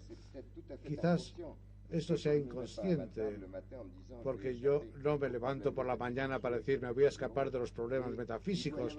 No, pero debe haber algo inconsciente que hace que el humor, para muchos de nosotros, es una evasión. Solo una palabra. Yo quería decir que si no se puede definir el humor, y nada se puede definir, yo soy en contra de las definiciones, se puede analizar y se puede describir. Y bueno, si es imposible, tenemos que hacerlo de tal manera. Nosotros, digo, los profesores, porque es nuestro oficio, y tenemos que tratar de entender. Y yo creo que cuando yo mencioné la angustia, yo creo que, no digo que el humorista es un hombre angustioso, pero tiene que producir cierta angustia, cierto malestar en su lector. Es necesario. Y lo que puede pasar es que haciendo esto toda una vida como profesión, es una enfermedad profesional que puede contractar, que es la melancolía. Es un hecho que en la historia de los grandes humoristas, sea Swift, que sea Mark Twain, que sea Thurber, son todos melancólicos. Gente que, bueno, esa es la enfermedad profesional. No digo que es necesario, no, claro. Yo digo que puede pasar. Creo que no solamente eran melancólicos, sino tristes muchos de ellos. Yo adopto una postura muy peculiar, aparte del humor negro, que es un humor voluntariamente provocador, destructor, devastador. Para mí, el humor debe ser generador de alegría, y este humor es consolador, por consiguiente. Sí, lo que sí hay, de todas maneras, lo que sí es una constante de los humoristas es que recogen la realidad y proyectan sobre ella una visión diferente de la que se utiliza normalmente. Ese es el gran contraste, ¿no? Bueno, cuando Daninos mencionó antes a Pitti Grilli, esto no tiene que ver con el tema, pero es que me lo ha recordado porque es muy gracioso. Leí una cosa de Pitti Grilli cuando estaba yo a punto de sacar el carnet de conducir y casi no lo hago porque dice, cuando un hombre ha perdido toda su inteligencia, todavía le queda una poca para saber llevar un coche. Entonces aquello me produjo una depresión tal que dije, no vale la pena esto. Y es una cosa de Pitti Grilli que me... Hay una cosa muy importante en la película que vimos. Es el papel del reloj. Mi maestro Casamio decía, el humorista es un hombre que toma un reloj, saca una rueda del reloj, o las agujas se van al revés, y empieza a razonar y a vivir con este reloj. Y claro, el resultado es para el lector una impresión de algo loco, de algo ininteligible y un malestar. Y se revelan las cosas. Pero al fin saca un buen reloj de su bolsillo. Lo que pasa en la película, lo tenemos esto, la angustia de las piedras que caen, la angustia está ahí. Y al fin y al cabo saca el buen reloj que da la risa, que da la impresión de bienestar. Y cuando hablábamos de geografía también, sobre todo Daninos, que por ejemplo el humor británico sea un humor supuestamente tan intelectual y en cambio por ejemplo el español sea un humor negro.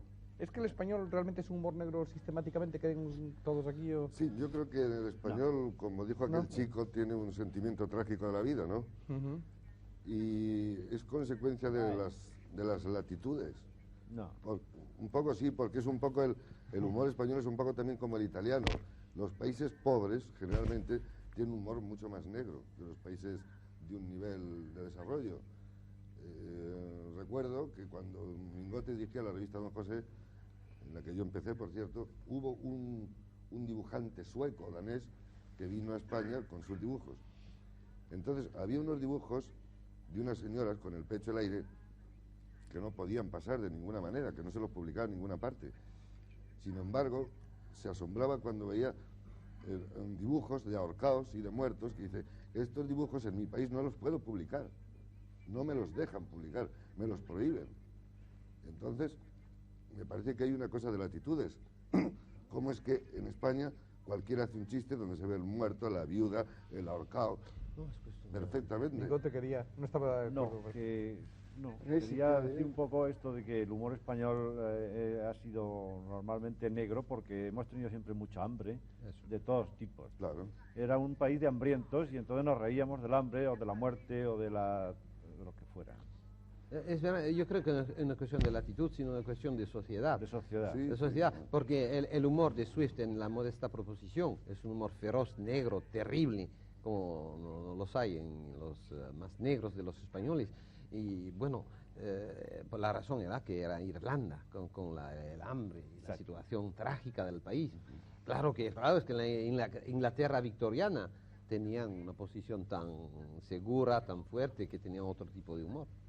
Y precisamente cuando los pueblos sufren una opresión y un hambre y una miseria, es cuando surgen más humoristas, surge más la sátira. Claro. Es una De todos reacción. modos, estas generalizaciones geográficas. También hay otras razones.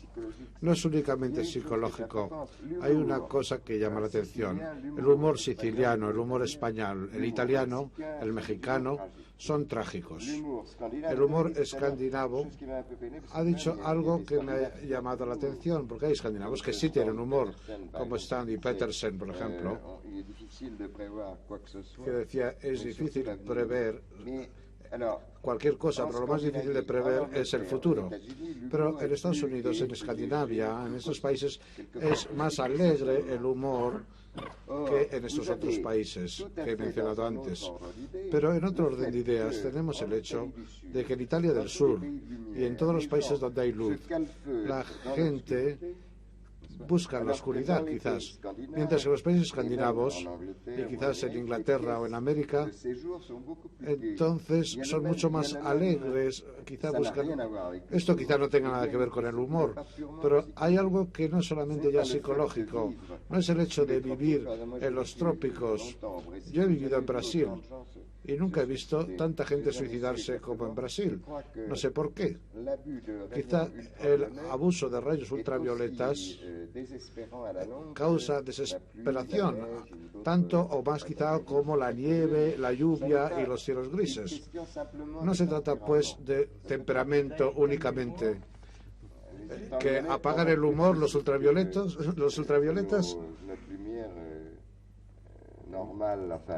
pues nuestra pues es posible, no lo sé. Claro, y también la actitud frente a la muerte, que tiene otra razón, que es la religión, la actitud religiosa. El catolicismo seguramente no tiene la misma actitud frente a la muerte, por ejemplo, que el protestantismo. Por ejemplo, hay un humor negro de la Edad Media, hay una risa de la Edad Media que es también una risa trágica. Y la peste provocó mucho humor. Claro, y en el caso de los mexicanos, que tienen una actitud que heredaron de los aztecas, hay un humor de la muerte. Recuerdo este corrido de Rosita Alvírez que dice: la noche que la mataron, Rosita estaba de suerte, de 3 tiros que le dieron nomás no era de muerte. Sí, bueno, claro. Esto es formidable. Yo quería hacer una Máximo debería hacer una... Y es que quizá los países que hacen más humor sobre la muerte sean los que menos sentimiento trágico de la muerte tienen también. Aquí lo que ocurre es que tenemos una excepción, que es Unamuno, que es un español un tanto extraño, a pesar de que es muy español, pero que era muy lector de Kierkegaard y que era un señor bastante nórdico. Porque entonces México, con los grabados de Paulino de Posada, y España, que hace tanto humor de ahorcaos y de muertos y tal, pero es una banalización de la muerte. Entonces los países que realmente sienten la angustia de la muerte y el terror de la muerte, como sobre todo son los países nórdicos, no lo tratan como tema de humor precisamente por ese sentimiento trágico que tienen. Y Suecia, no sé si hace dibujos, seguramente no hace dibujos de muertos, pero el señor Bergman pues se enfrenta con los túmulos y con las muertes que juegan al ajedrez y con los resucitados vivos Sí, bueno, pero eso no quiere decir que a los españoles no les importe la muerte. Yo pienso que huyen de la muerte, por esa broma. Cuentan los chistes en los velatorios y tratan de minimizar el asunto. Por ejemplo, es imposible, yo no recuerdo una cosa como lo de Ionesco en El Rey se muere, que es una especie de meditación ante el escaparate de una funeraria durante 2 horas, con una implacabilidad hacia el tema absoluta. Me parece difícil encontrarlo en España, salvo algunos sonetos de Quevedo o alguna cosa así. Yo creo que en eso influye mucho la religión. Entonces, los españoles, la mayoría de los españoles piensan o pensaban que cuando se morían iban al cielo. Entonces el morirse pues les daba lo mismo. Es un aspecto Ahora, cuanto menos creyentes hay, menos se van a hacer bromas sobre la muerte. Digo,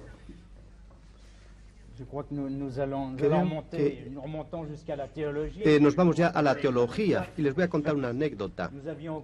En el Canard Enchaîné teníamos un dibujante notable que era uno de los mejores humoristas y para el que Picasso tenía mucha consideración. Se llamaba Grove, ha muerto hace algún tiempo. Era de origen irlandesa, de católico, se enterró por la iglesia. Y cuando se murió, pues el cura hizo una homilía y dijo: sé que es uno que no creía mucho, pero se le perdonará todo últimamente porque ha hecho reír a muchos de sus semejantes durante la vida, los ha consolado y Dios es humor, dijo el cura. Lo dijo Chesterton, es un tema fundamental de Chesterton, que el humor es un atributo de la divinidad. Bueno, ya que hablamos de geografía, de política y sobre todo de sociedades, Carpi, que acabamos de entrar en ello, es que el humor, con lo que sí tiene que ver directamente, yo creo que es con la cultura de los pueblos y de las personas, sobre todo. Es una cuestión de cultura. Entre otras cosas porque el humor, además, curiosamente, la risa es lo único que distingue, de una manera por lo menos aparente, al hombre de los animales. Los animales aparentemente no se ríen. No sabemos, aparentemente. Dice que hay una mímica aliviadora parecida a la risa. Hay una cosa que yo quería preguntar más que otra cosa, que es si las personas, a medida que avanzan en edad, van perdiendo sentido del humor o ganas de reír. Porque generalmente los públicos, yo llevo muchos años trabajando en salas de fiesta, en teatros, en un espectáculo de humor, el público que más se ríe y con más ganas es el público joven. Sí. Ese público de los 18, los 40, 45 años. El público mayor o no se ríe o es que se cansa al reír. Pero el gusto de la risa, no, sin embargo, eso está en contradicción con lo que decía Daninos al principio. Porque como autor se puede tener, como decía también Daninos, hasta que no se llega a una cierta madurez, no sé, es un gran humorista o un importante humorista o un buen humorista. Pero a nivel de receptor, digo, si a medida que avanzan los años se pierde sentido del humor. Es que es una duda que tengo. Daninos. No, solo quería decir que mi longitud de onda me llegó muy tarde, a los 40 años. Antes tenía cosas para las que no estaba yo todo completamente hecho. No se nace humorista, eso ya lo dije antes. Hay fenómenos espontáneos en la literatura que no se producen nunca con humor. Yo creo que en el humor de observación se puede ser un buen humorista observador tarde, después de haber vivido. Eso es normal, pero en cuanto a saber si las gentes de edad ya pierden el humor al envejecer, no lo creo. Un humorista checo que murió ya bastante mayor y murió en Suecia, y una de sus últimas palabras, murió de un tumor en el cerebro, y dijo antes de morir: soy el primer tumorista del mundo. Por lo tanto, le quedaba todavía su gracia con su vejez. Claro que se pierden ciertas, se hace uno menos agudo, eso es cierto, porque el humor es agudez. Los resultados receptivos que observa Paul en su espectáculo, que no están tampoco en desacuerdo con lo que dice Pierre Danino, claro, que es que el humor, como ha apuntado Balbín y tal, es una cosa cultural, es una cosa social, es una cosa tribal. Entonces lo que ocurre, tribal también generacional, tanto lo que tú dices ideológicamente como sobre todo formalmente, en cuanto a que Cole con Tip lo que hacen tiene una técnica, una mecánica, una forma de producirse que está entre el absurdo y lo grotesco y los valores sobreentendidos y unas cosas que entonces conecta con una gente. Entonces yo pienso que vosotros conectáis más con los jóvenes que con la gente mayor. Ocurriría con otro tipo de espectáculo cómico, ocurriría al revés. Se reiría la gente de 40 a 80 años y los jóvenes se quedarían más o menos fríos. No, pero generalmente en un teatro, en una sala de fiestas, en cualquier espectáculo de tipo humorístico, la risa predominante es la del núcleo joven, normal. Será porque los mayores son más débiles. Esto de lo cultural en la risa, en el humor. Hay una anécdota que tal vez Danino se recordará. Hace casi 15 años estábamos en una discusión con Roussin, una discusión pública sobre el humor, no se recuerda. Y Roussin nos narró una historia bastante interesante. Era la siguiente: en una pieza suya había un pasaje en el cual un pequeño burgués ridículo, que quería Roussin ridículo, veía un cuadro de Picasso en una casa y decía: oh, tienen una hija en la escuela maternal. Bueno, era un dibujo. La gente se reía. Eso se rieron en la repetición general, se rieron en la primera. Y después vinieron las primeras representaciones con el público normal. Y cuando llegó el momento, la gente oyeron esto, hubo un pau, y aplaudieron. Porque ellos consideraban que era su propio juicio sobre Picasso. Mientras los otros, que pertenecían a la inteligencia, claro, consideraban al burgués como ridículo. Claro. Eso quiere decir que el humor, en ese caso, la risa, en ese caso, era un hecho puramente, enteramente cultural. Claro, bueno, pero no obstante... Yo también lo creo. Y además creo que y la parroquia, ¿no? El señor que no llora en el sermón, sí, cuando está todo el mundo llorando y diciendo: yo no soy de esta parroquia. Además, yo no estoy muy de acuerdo con José Luis. Creo que la juventud es la que es más melancólica y los que se ríen más son la gente mayor.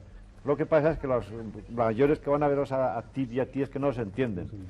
Es que no les gusta porque no lo entienden, porque es un humor joven, es un humor para jóvenes. No, pero yo creo que el sentido del humor no se adquiere, yo creo que se nace con él. Yo estoy convencido de que yo he conocido a muchas personas adultas, jóvenes, cultas, incultas y gente cultísima que no tenía el menor sentido del humor. Pero gente de una gran preparación. Bueno, pero la cultura no es exactamente la educación. Y sin embargo he conocido gentes de una cultura completamente baja y tenían, no gracia, sino sentido del humor, auténtico sentido del humor. Porque hay gentes que es que nacen con él. Yo creo que es inherente, es como el que es rubio o es bajo, con perdón. Pero, yo creo curioso, que había que diferenciar entre el hombre culto y el hombre evolucionado, mentalmente evolucionado. Lo que está diciendo José Luis de la gente muy preparada que no tiene ningún sentido del humor, evidentemente sí es verdad que tampoco se corresponde, eso es cierto. Por ejemplo, yo me estoy acordando de dos ejemplos de humor político perfectamente conocidos de todos, de nosotros y de los espectadores, que es uno el Khrushchev, y que además son dos tipos de humor, sacando el zapato en la ONU y dando con el zapato en la mesa, cosa que a lo mejor en un determinado tipo de sociedad puede causar risa, en otro puede causar disgusto, y al mismo tiempo Macmillan respondiendo que me lo traduzcan, cuando estaba dando el otro con zapatos en la mesa, es decir, responde perfectamente a los tipos de cultura, ¿no? Y luego sobre lo de la cultura también hay una anécdota, pero son dos humores, es curioso, en el mismo momento se produjo, y eran dos políticos que vivían de otra cosa y no se dedicaban a esto profesionalmente, vamos, es una cosa muy curiosa. Hay otra anécdota de Churchill muy curiosa también. Macmillan creía tal vez que Khrushchev se expresaba en Morse. Es curioso porque encontramos muchas veces personas que dicen no conozco nada de las matemáticas, ni de música, ni de pintura, pero jamás le dirá a nadie yo no tengo ningún humor. Todo el mundo quiere tener humor, quiere decir que el humor es lo más compartido en el mundo.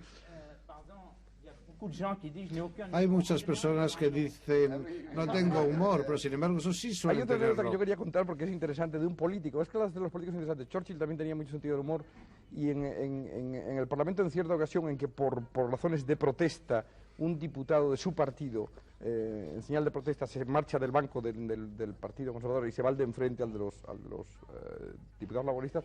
Churchill dice en un momento dado, dice, es la primera vez que yo veo a un ratón que nada en la dirección del barco que se hunde. Dice. Quiere decirse que yo veo que evidentemente, porque es un tipo de cosas que en otros pueblos a lo mejor no causarían risa. Probablemente no la causarían, sencillamente, no se entendería, ¿no? A propósito de Macmillan, hay una frase antológica también de un periódico de inglés que dice, ante el número 10 de Downing Street se para un coche completamente vacío. De él se apea Macmillan, señor Macmillan. Churchill. C'était Churchill. C'était Churchill. Era Churchill. ¿Quién le dice? ¿Quién lo decía? ¿No? Digo que también hay gente que asimila el humor de una manera absurda. Por ejemplo, nosotros en el show que hacíamos antes leíamos unas noticias y una de las noticias era no han podido ser trasladados los restos de Agustina de Aragón por estar prohibido el tráfico de heroína. Entonces el portero de nuestra UAT venía y decía, ¿cómo me río cada noche con ustedes cuando dicen eso de no ha podido ser trasladado el cadáver de Agustina de Aragón por estar prohibido el tráfico de marihuana? Y entonces este hombre se moría de risa y yo me volvía loco, digo, ¿pero de qué se ríe? Bueno, entramos ya en el mundo del auditorio, pero antes de nada yo creo que vamos a pasar a los espectadores para que no se nos acabe el tiempo, porque ellos a lo mejor tienen otros intereses o otras direcciones en que preguntarnos sobre el humor. Javier Vázquez, ¿hay muchas preguntas? Sí, ya lo creo que sí. Vamos a ver, se ha hablado de la dificultad del humor en un régimen totalitario, pero ¿no es la censura el mejor aliado del humorista mediocre, de la revista, que invoca la barrera ideológica para medrar en este terreno? Sí, ¿y cuál es la pregunta exacta? Porque parece un comentario. Si no es la censura el mejor aliado del humorista mediocre. Máximo, quizá. Yo no creo en ello, en absoluto. De todas formas, no hablamos de humoristas mediocres aquí. Es muy raro que se hable de ellos. Pero yo no creo que sea un aliado. Es decir, que el régimen totalitario ayudaría a un humorista mediocre a no manifestarse. Creo únicamente que en los países totalitarios no es posible expresarse libremente, sobre todo bajo la forma humorística, o al menos hay que ir al Ministerio del Humor y recibir las órdenes concretas. Pero ciertamente hay mucho humor que ahora está sofocado, ya sea en Rusia o en China o en otros países totalitarios, pero yo no creo en esta historia del humor mediocre voluntariamente mantenido en el silencio. Digamos que se puede ser mediocre sin ser censurado. Además, es una pregunta a la que no se puede contestar, puesto que nosotros no conocemos ni humoristas mediocres ni países totalitarios. Bueno, pero como sí conocemos, aunque no conozcamos humoristas mediocres ni países totalitarios, sí hemos conocido la censura. Y empleo el tiempo pasado de una manera optimista, porque pienso que hay muchas censuras y algunas difíciles de erradicar. Yo lo que no creo nunca es que la censura favorezca a nadie, ni a los mediocres ni a los no mediocres. La verdad es que la censura puede favorecer a un humorista para evitar las trampas de la censura. Pero mientras no se manifieste. Bien, pero es que hay una teoría que se maneja mucho, que es la de la censura mejora el estilo. Cosa con la que yo siempre estoy. Otro de los tópicos que hay en España es que a pesar de la censura se produjo el siglo de oro. Yo pienso que sin la censura o sin esas coerciones habría habido el siglo de platino, y que además solo se conoce lo que se publica, no lo que no se publicó, no lo de los señores que no tuvieron la voluntad, el coraje para luchar contra esas prohibiciones, y que por supuesto cualquier tipo de creación exige la libertad, y que ya hay bastantes censuras con la resistencia de los materiales y con las limitaciones que tiene el talento de todo creador. Y que eso ya son bastantes, y que la censura siempre perjudica. No, es que, en el caso del Canard Enchaîné, ¿no? Debemos recordar que nació debajo de una censura y en contra de una censura. Pero a pesar de la censura. No, a pesar, pero hay una cosa, hay un título de crónica en el Canard Enchaîné que es L'air de ne pas en avoir l'air. No sé cómo se traduce al español. El aspecto de no tener el aspecto. El aspecto de no tener el aspecto. Y esto es la base, creo, del estilo de humor del Canard Enchaîné. Y esto viene precisamente del hecho que empezó su actividad debajo de la censura. Lo que ocurre es que habría que... El Canard Enchaîné se vio obligado, para poder escapar a veces a la censura, tuvo que utilizar el procedimiento de anunciar noticias falsas. Entonces el lector tenía que comprender que se trataba de una verdadera noticia, una noticia auténtica. Naturalmente, no creemos en la noticia falsa de que... Yo únicamente querría hacer una especie de descuento a lo que acabo de decir ahora mismo, y es que lo que sí obliga a la censura, y esto a lo mejor es un bien indirecto, es a que al no poderse decir las cosas directamente haya que buscar un lenguaje inteligente. No el mejor de los lenguajes, pero sí inteligente. Y cuando desaparece toda coerción o todo obstáculo, entonces esa libertad absoluta también favorece un acarreo de materiales burdos, zafios, primarios, unos cantos rodados sucios, que que confunden la libertad absoluta con un todo es posible en el cual hay mucho escombro, digamos. Bueno, a veces la censura puede ser educativa incluso, y formativa, porque yo recuerdo que cuando empecé mi primer trabajo en la revista Don José, hace ya 20 o más años, yo publiqué un artículo y hablaba sobre Viriato, el caudillo lusitano. Entonces la palabra caudillo me la tacharon. Y dije, pues no sé, me han enseñado una cosa, es que yo creí que era un caudillo lusitano. O sea, quiero decir que a veces la censura enseña. Otra pregunta de los espectadores, por favor. Entonces, señor Ribó, en su revista se utiliza el humor para proclamar verdades que de otra manera habría que silenciar. ¿Ha oído, señor Ribó? ¿En qué caso hay que escapar? Podemos escapar a la censura. Me gustaría que se me repitiese la pregunta, por favor. Si se utiliza el humor para proclamar verdades que de otra manera habría que silenciar. Sí, es evidente. Existe una forma de utilizar el humor para dar a entender ciertas cosas que no podríamos decir de la misma cosa abiertamente. ¿Otra pregunta? Existe humor blanco, humor negro, humor verde. ¿Qué variedad cromática hay dentro del humor y en qué consiste o se diferencia cada clase? ¿Quién quiere responder a esto? Yo creo que no hay humor blanco. No hay humor blanco. Un humor blanco es imposible. Un humor siempre tiene un color, es decir, en el sentido que se emplea aquí. Es decir, tiene un valor emocional. Humor negro. Humor verde no veo exactamente lo que sería el humor verde. Hay un humor amarillo, seguramente, cuando se dice en francés que se ríe amarillo. Es decir, en forma un poco... Bueno, hay el humor que no sé aquí si se podría llamar verde o pardo, el humor de, por ejemplo, de lo obsceno, de lo sexual. Pero yo creo que solo hay dos clases de humor que hay que considerar, que es el humor bueno y el humor malo, y que lo demás son ganas de perder el tiempo. Ganas de calificar ya. Ganas de calificar gratuitamente, ¿qué más da? O sea, a ver, bueno, tampoco vale la pena que se me oiga demasiado, pero, se me ha caído este aparato. O sea que quiero decir que, ¿qué más da? Que sea verde, amarillo, rojo, azul. El caso es que sea bueno, ¿no? Dani nos decía. Sí, también creo que el humor, si es bueno, tiene que ser universal, tiene que ser comprendido por todo el mundo. Si solo se comprende poco y en pocas partes, es que no es verdaderamente bueno. El verdadero humor debe ser comprendido en todo el mundo. Es cierto, y es tanto más universal que es más nacional. Sin embargo, es claro que evidentemente hay un humor más de élite y otro más popular. Es decir, el humor tiene un alcance sobre arquitectura, también poesía, también muebles. No, pero sí, efectivamente. Es que hay humores de grupo, existe el humor de grupo. Y pues se puede utilizar. Hay un humor científico, por ejemplo. Uno de los buenos libros que conozco es un libro publicado por científicos americanos que se llama... no recuerdo ahora, pero eso es un humor de físicos y es excelente, pero hay que ser enterado de física para entenderlo, claro, enteramente. Y hasta cierto punto el humor puede servir de método científico, se utiliza.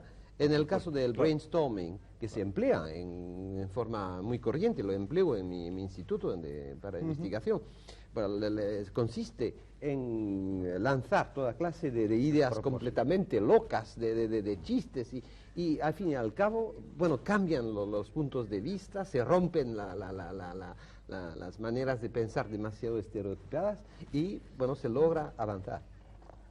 Esto es un tipo de humor que no es universal, pero que sirve, es un humor útil. Otra pregunta de los espectadores. ¿Este diario como expresión de actualidad que busca? ¿Sonrisa o denuncia? ¿Cuál? ¿El diario? ¿El Canar?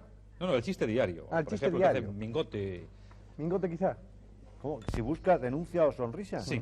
Pues yo creo que lo ideal es denunciar y que además que se rían con la denuncia. Sonría, claro, eso es el ideal.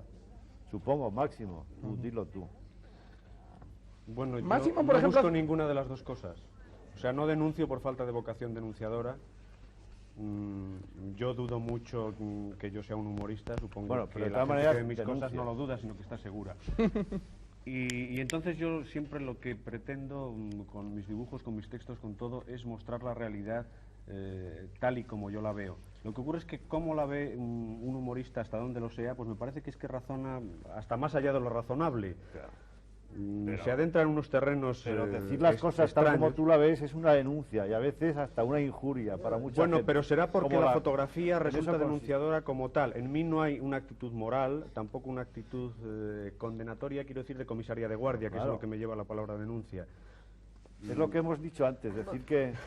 Sí, es verdad que en los dibujos de Máximo, por ejemplo, los actuales del país, hay mucho más de editorial o de ensayo sobre el abstracto, sobre las situaciones absurdas que de Bueno, el supuesto humor. editorial es otro de los elogios que se hace a los caricaturistas de periódico que a mí siempre me suena a insulto. Me parece que el dibujo de humor es el anti-editorial en cuanto a que el editorial representa un pensamiento institucional y si se quiere mostrenco, y el dibujo es una subjetividad que solo es objetiva en la medida en que quiera ser recibida como tal. Por otra parte, en fin, no voy a hablar personalmente de mis cosas, pero lo que ocurre es que a mí, en contra del humor político más último o del que es obligado en muchas publicaciones o lo que sea, cada vez me interesa menos los señores concretos, a pesar de que encarnen las instituciones, porque pienso que son sustituibles y porque cuando es sustituido ese ministro antipático, ese director general antipático, todo sigue igual. Quiero decir que yo pienso que... Pero bueno, aquí nunca se ha dado ese caso. Bien, acepto el inciso. Me refiero a que yo, quizá porque me voy haciendo escéptico con el tiempo, no sé si porque me ría menos, creo que hay unas constantes institucionales, más que institucionales, no empleo la palabra estructurales para que no me riña el señor Darguino, pero de juego de poderes. Y entonces a mí el conflicto que más me interesa es entre los que tienen el poder y los que no lo tienen. Y yo siempre pienso que los que lo tienen son los que poseen los medios que dan el poder, que casi siempre creo que son económicos y de otro modo, hasta el punto de que yo creo que incluso cuando las elecciones las gana un grupo, no estoy muy seguro de que las gane un grupo. Sí creo que las ganan unos líderes que pasan a formar parte de ese poder y de ese establishment, y solo cuando tienen que hablar se acuerdan de que de alguna manera representan a sus bases, enlazan con aquellas cosas. Pienso que todo el pueblo, en la derecha y en la izquierda, es perdedor de todo tipo de elecciones, que hay un poder siempre permanente y hay unos desposeídos también casi siempre permanentes, aunque a nivel individual se produzcan corrimientos de tierras. Y entonces en ese conflicto yo, por vocación o por genética o por lo que sea, parece que he elegido los desposeídos o he elegido los de tal. Entonces cada vez voy haciendo un humor más genérico, voy sustituyendo a las personas concretas por masas pequeñitas de gente que no son masas, porque pienso que cada uno de esos puntos tiene una biografía, y voy sustituyendo esos ministros, esos directores generales, por unas arquitecturas cada vez más aplastantes o cada vez más grandes. Es un programa particular mío, yo les pido perdón a ustedes y a los que estén escuchando este programa. Pero Escarpí quería añadir algo a eso. No, digo que mi experiencia del humor diario desde 30 años, o 29 años exactamente, diario, cada día, cada mañana, es que no tiene sentido preguntar si es sonrisa o denuncia. Es una reacción. Es una reacción que puede ser irritación, que puede ser emoción, que puede ser sonrisa, que puede ser risa. Pero mi trabajo en 10 minutos que me toma para escribir mi articulito es transformar la noticia de manera que se llame la atención a la noticia y haga sonreír la noticia sobre tal como es. Yo no sé cuando lo escribo, yo no sé si es una denuncia. Al día siguiente, leyéndolo en el periódico, es una denuncia, sí, claro, yo no lo sabía. Cuando lo escribo, no lo escribo para hacer una denuncia, es una reacción personal inmediata que se transforma en un sistema de sonrisa para el lector. Pero luego vienen las interpretaciones del lector, que pueden ser de las más disparatadas, que para uno aquello es una denuncia, para otro aquello es un insulto, para otro aquello es una cosa halagadora. Javier Vázquez, otra pregunta de los espectadores. ¿Y usted, Mingote, ha intentado influir en la política con sus personajes y con los chistes?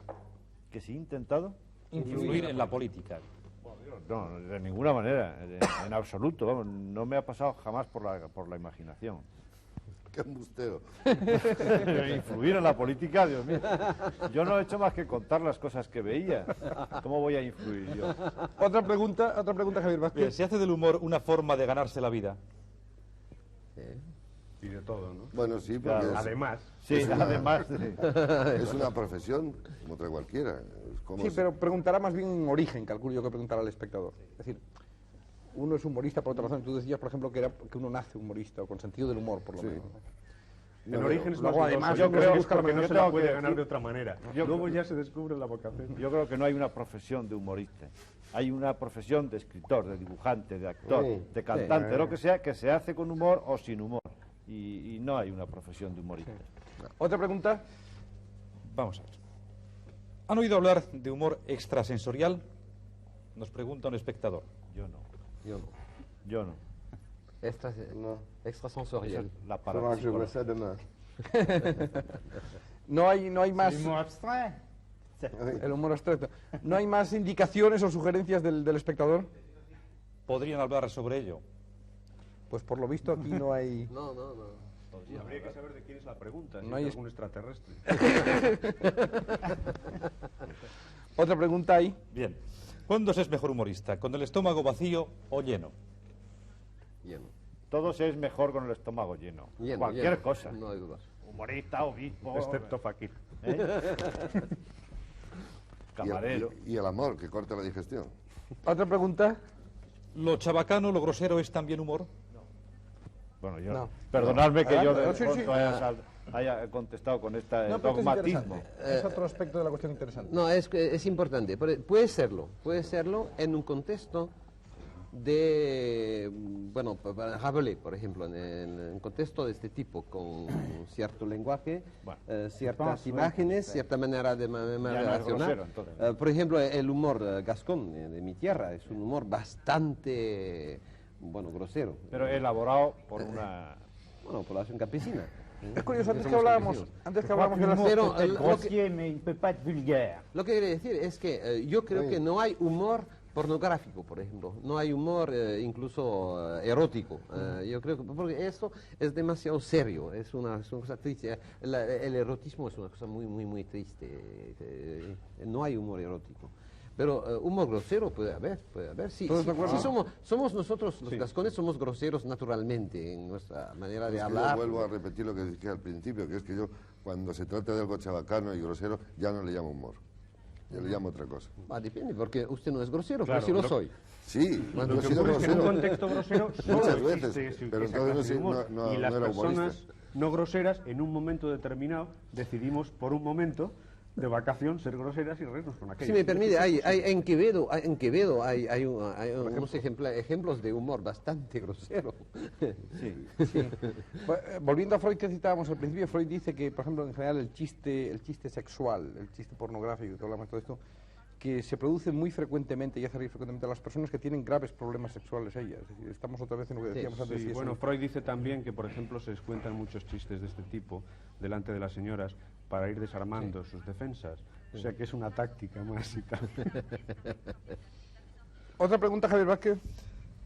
Otro espectador que pregunta a Cole, ¿reírse de los demás de sus defectos es ético? No lo he oído bien, perdón. Que reírse de los demás y de sus defectos es ético. ¿Es ético?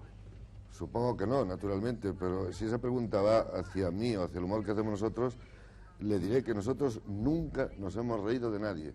Nos reímos con la gente, no de la gente. No, eso sí, es parte, hay que decirlo, es parte del humor.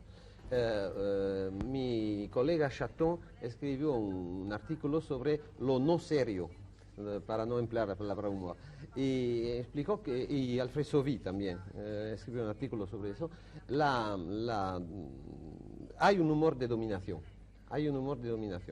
y es un hecho que en la Edad Media, por ejemplo, reírse de los ciegos, reírse de los cojos era una cosa natural y que se hacía. Naturalmente era la manera de darse seguridad a la gente con salud, con los dos ojos, darse seguridad, reírse de los ciegos, de los infirmes. Y lo seguimos haciendo. Se ve que en los mejores periódicos humorísticos, pero en casi todos, los temas son los maridos que tienen problemas con su mujer, o bien los que se van a suicidar, estos son temas casi clásicos. Y son gente que tienen problemas, no tenemos ninguna simpatía para ellos, nos reímos de ellos en sus problemas. Y de misma manera, el tipo del chiste de ciego, el chiste de loco, el loco después de todo eso, enfermo, es clásico. Y digo que sí, en el humor hay esa parte que es un poco inquietante, que siempre hay debajo de la risa del que lee, no digo del que escribe, pero del que lee, hay siempre un poco de superioridad. Hay una película de dibujos animados para niños que se llama Polly Magoo o algo así. Sí, Magoo. Que es un señor que toda la gracia, que a mí personalmente siempre me ha parecido inquietante, como usted dice, y extraño, porque hacer que los niños se rían de un señor cuya comicidad reside exclusivamente en que se tropieza y se pega con todas las cosas porque no ve, pero eso existe. Sí, de todas maneras en este... Oui, ça rejoint, ou peut-être ça ne rejoint pas. Esto Je disais tout à l'heure à propos de l'esprit. también se refiere a lo que decía antes entre la palabra francesa esprit y el humor.